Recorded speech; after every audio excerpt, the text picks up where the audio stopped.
Hello दोस्तों। आप सभी का स्वागत है द पॉइंट ग्रोथ इंस्टीट्यूट में। दोस्तों, आज हम कंप्यूटर से जुड़े कुछ सवाल क्वेश्चंस देखेंगे।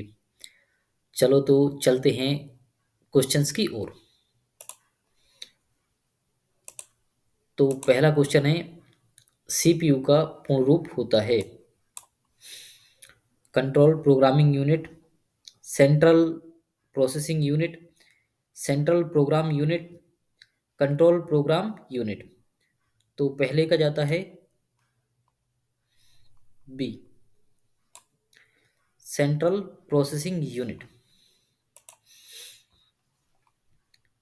एएलयू का पूर्ण रूप होता है arithmetic logic unit, arithmetic login unit, arithmetic login uses.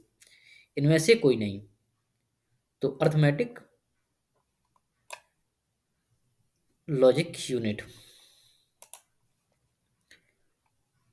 Computer को किस प्रकार की मशीन कहा जाता है? Electronic machine, mechanical machine, optical machine, electrical machine.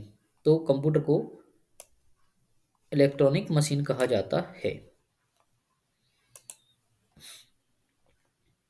वह डिवाइस जो हमारे निर्देशों या आदेशों को कंप्यूटर के मस्तिष्क तक पहुंचाते हैं। Memory, input device, output device, control unit. तो मेमोरी। सीयू का पूरा नाम है control unit, central program, central unit या सेंटर प्रोग्राम। तो कंट्रोल यूनिट। अंकगणितीय क्रियाएं और तार्किक क्रियाएं कंप्यूटर के किस भाग में होती हैं? एएलयू, सीयू, सीपी, सीयूपी और मेमोरी। तो एएलयू। भारत का सिलिकॉन वैली कहाँ स्थित है? बेंगलुरु, दिल्ली, मुंबई, कोलकाता। बेंगलुरु। पहली व्यावसायिक रूप से उपलब्ध माइक्रो प्रोसेसर चिप का नाम था?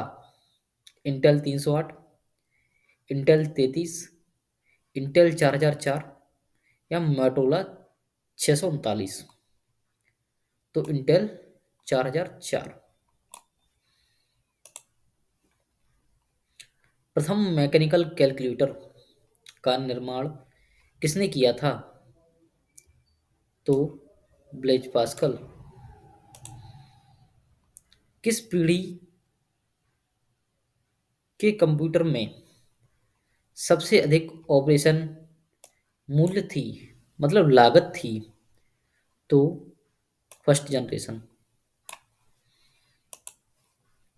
निम्नलिखित में से कौन सा रजिस्टर पीसी के द्वारा पॉइंट किए गए मेमोरी लोकेशन के कंटेंट के साथ लोड होता है?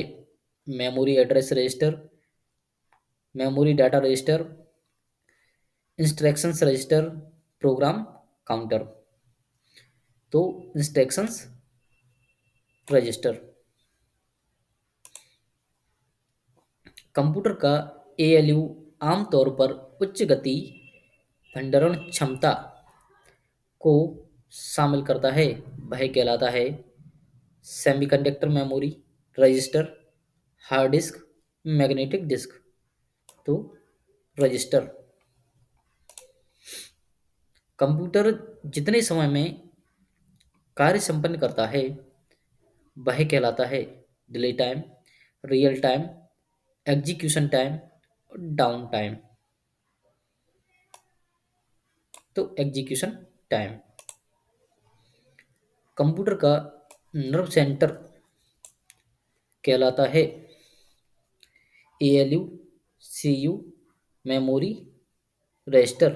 तो कंप्यूटर का नर्व सेंटर कहलाता है सीयू। कंप्यूटर के अंदर के मुख्य भागों में संचार किए संचार के लिए किसकी आवश्यकता होती है? Keyboard, buses, monitor, memory. तो सिस्टम बस। पहला electronic digital computer ENIAC mark one, Z3, ABC. ABC. Bharat में निर्मित पहला कंप्यूटर है पवन, एनिएक, सिद्धार्थ, यूनिवेक। तो सिद्धार्थ। कंप्यूटर सिस्टम मुख्यतः किन इकाइयों से मिलकर बना होता है? Input unit, output unit, control unit. Input unit, output unit, control unit, storage. Input unit, output unit, central processing unit, storage unit. Input unit, output unit, storage unit. तो input unit, output unit, central processing unit और storage. Digital व analog दोनों प्रकार के signal की प्रक्रिया करने वाला कंप्यूटर कहलाता है। Analog computer, digital computer, hybrid computer, mainframe computer. तो हाइब्रिड कंप्यूटर। निम्न में से कौन सी कंपनी माइक्रो प्रोसेसर उद्योग में सबसे बड़ी खिलाड़ी है? मेट्रोला, आईबीएम, इंटेल, एएमडी। तो आईबीएम। निम्न में से कौन सा कार्य कंप्यूटर द्वारा नहीं किया जा सकता? इनपुटिंग किया जा सकता है, प्रोसेसिंग करता है, कंट्रोलिंग करता है। मतलब अंडरस्टैंडिंग नहीं करता। कंप्यूटर मिलकर बना होता है only hardware, only software, hardware and software, memory. तो हार्डवेयर एंड सॉफ्टवेयर से। वैक्यूम ट्यूब का आविष्कार हुआ था first generation, second generation, third generation, fourth generation या फिफ्थ जनरेशन? तो फर्स्ट जनरेशन में। सीपीयू कितने भागों से मिलकर बना होता है? सीपीयू तीन भागों से मिलकर बना होता है। सीपीयू किस भाषा को समझता है? सी लैंग्वेज, मशीनी language, assembly language, high level language. तो मशीनी लैंग्वेज। Thanks for watching.